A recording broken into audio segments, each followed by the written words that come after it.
adet sürpriz duyuru var. Hepsi ve daha fazlası bu videoda. Hazır mıyız?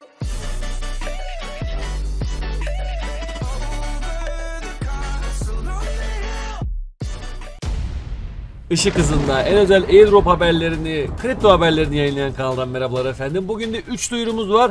Bir video sonu ödüllü duyuruyu paylaşacağız. Bir video başı hızlandırılmış haber. Ortanca haberimiz aslında bayağıdır beklediğin toplu bir duyurudan oluşuyor olacak. Hemen geçelim. Gün geçmiyor ki airdroplarda ertelenmesin. Halen Pulse'dan biz haber beklerken bir bakıyoruz ki Pulse'ın Earn'ün limited kısmına girdiğimizde yepyeni bir görevle karşılaştık. Adamların hedefi neydi? Söyledik, sürekli söyledik. Bu adamlar Twitter'a bayağı bir takıntılı. Yeni bir hesap kurmuşlar. Go diyerek görebiliyoruz. Ve bu hesap 1 milyon kullanıcıya artık etkileşime her neyse ulaşınca da bu görev aslında sonlanmış olacak. Bu tarz değişik bir görev yapmışlar. 9 saate olacak mı olmayacak mı belli değil. Gördüğünüz zaman 249 binde kaldığını görüyorsunuz. Tabii tıkladığınız zaman ister böyle şey yaparsınız. Yani gündeme oturmaya çalışıyorlar, ister şey yaparsınız. Değişen bir şey olmuyor. Go'da kalıyor bu.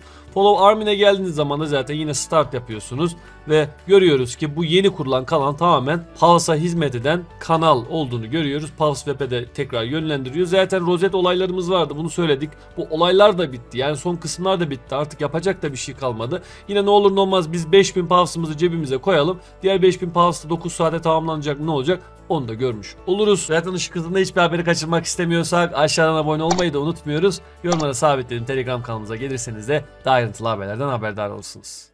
Yaklaşık bir haftadır Bombs haberi yapmıyorduk. Kanalımızda özelleştiren oyunlardan, biliyorsunuz en çok kazandıran oyunlardan biriydi. Bombs'un da birikmiş haberlerini biraz daha ele almak istiyorum. Bombs'a madencilikten bahsetmiş. Biz demiş uygulamanın ötesine çıkacağız falan, bunlar hep bildiğimiz şeyler. Madenciliği aktifleştirin. Oynamanız zamanlarda bile jeton kazanın ama burada farklı olaylar giriyor. Ben bu kısmı çok tavsiye ederim diyemem. Pro mining vesaire yatırım olayları giriyor. Şu ana kadar ne yaptıysanız, ne kadar Bombs token biriktirdiyseniz en karlısı olacaktır diye düşünüyorum. Buraya girmiyorum.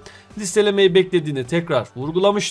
Ama bizim burada yapacağımız şey tekrar bir yıldız nasıl alınırmış, oraları açıklamışlar. Buraya da girmiyorum. Yani ben çünkü yatırım işine biliyorsunuz oyunlara girmiyorum. 2 seviyeli tavsiye programımız ne demek istiyor burada?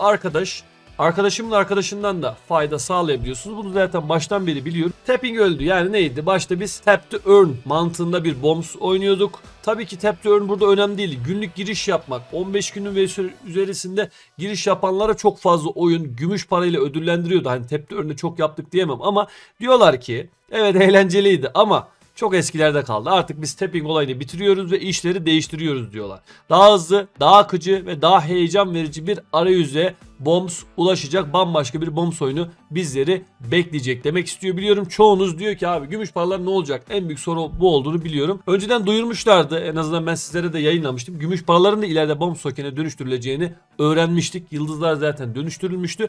O kısımda kalmıştık. Yani listeleme olayını her zaman şöyle söylüyorlar. Beklediğinizi biliyoruz. Zaman alacak ama gerçekleşecek. Gerçekleştiğinde tokenlerinize tam kontrole sahip olacaksınız diye bir duyuru yapmışlar. Tabii çoğu oyunda duyuyoruz bu duyuru. Yani böyle çok güven verici bir duyuru diyemem ama şurada önemli bir kısım vardı. Buraya atlamışım.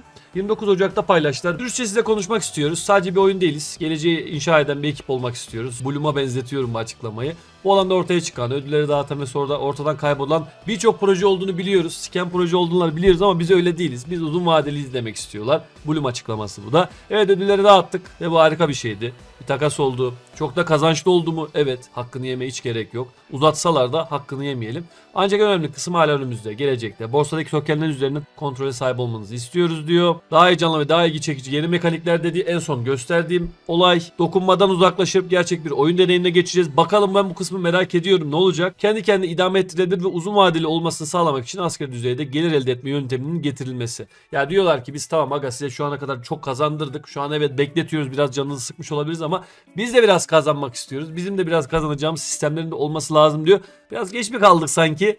Neyse demeyeceğim bu kısımda. Bombs çok ağır eleştirmeye gerek yok. Şu ana kadar şeffaf olmuştu çünkü. Listeleme gerçekleşecek ama bunun için sağlam, işlevsel bir ürünü destekleyeceğiz. Hız peşinde değiliz. Oyuncuları elimizde tutmak istiyoruz. Sürdürülebilir bir ekosistem inşa etmeye çalışıyoruz. İnşallah diyelim. Kısa vadeli bir proje değil. Hep uzun vade çok vurgulamışlar. Ve bu şekilde bir açıklama yapmışlar. Peki sen bu açıklamaya binaen Bombs hakkında ne düşünüyorsun? Gerçekten merak ediyorum. Sence sağlam olacak mı? Ne olacak? Yeni mekanikler ne olabilir? Bizi neler bekliyor? Yorumlara bir yazalım.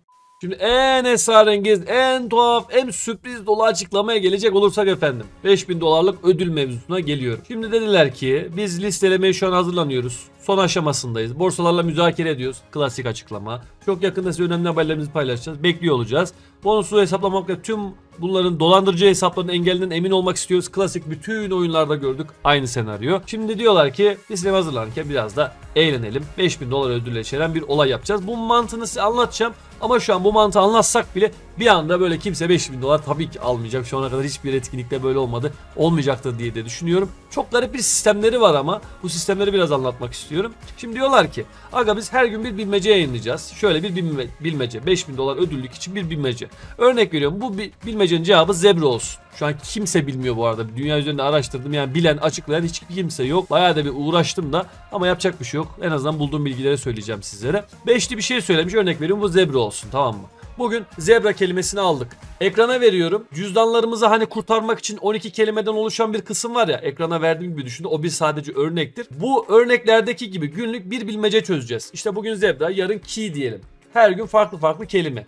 12 gün boyunca devam edecek diye tahmin ediyorum. Benim tahminimdir bu, sadece şahsi fikrimdir. 17 Şubat o yüzden bizim için önemli olacağını düşünüyorum. 17 Şubat'ta bu olay açıklanabilir veya direkt cüzdana sahip olabilir. Abi sen ne demek istiyorsun diyecek olursak, her gün bir şey çözdük diyelim. Bugün zebra, yarınki böyle gidiyor kelimeler. Bu kelimeleri yazdık, bir yere not ettik. 12 kelime olduğunu düşünelim. Ne oluyor? Bu 12 kelimeyi bulduktan sonra bu cüzdan diyor ya, Zufilm'in hesabına. Buna tıklıyorsunuz. Buraya geliyorsunuz. Tronscan.org diye bir site. Burada görüyorsunuz bir cüzdan var. Cüzdanın adresi bile var. Ve siz buraya bir işlem yapabilmek için tabii register to login diyorsunuz. Ve burada bir üyelik oluşturun. Login üyeyseniz, register'da üye değilseniz bir üyelik oluşturun. Ondan sonra 12 gün bitti aga.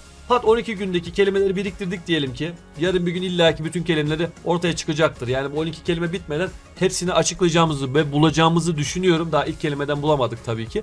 Ama ne oluyor? Bitirdikten sonra bu cüzdanın açmak için bir kısım gelecek. O kısımları da gösteriyor olacağız. Ve ilk açan mı olur artık, veya örnek veriyorum bu 5000 dolarlık cüzdanı 100'e mi bölerler? İlk açan 100 kişiye mi dağıtırlar? Nasıl olursa açan kişilerin hesabına direkt bu dolar yatacaktır diye tahmin ediyorum. Bunun ayrıntıları önümüzdeki günlerde gelecektir ama dediğim gibi 12 gün süreceğini düşünüyorum. Her gün bir bilmece olmak şekliyle bulabildiğimiz kadar biz de bilmecenin cevaplarını atmaya çalışacağız. Eğer benim bulamadığım, benim eksik olduğum tabii ki taraflar olabilir. Senin bulduğun taraflar olabilir. Yorumlara da yazarsanız, bir etkileşim olursa, herkes birbirine yardım ederse kimin kısmetine görürüz. El alemi Hindularına gideceğine en azından bizimkilere gitmiş olur ödül. Bunu da paylaşalım. Garip bir şey yapmışlar. Şu ana kadar 5000 dolarlık, 10.000 dolar bir sürü ödüllü yarışma yaptık ama hiç böyle garip bir şey görmemiştim açıkçası, ama önümüzdeki günlerde de daha ayrıntılı bir şekilde belli olacaktır.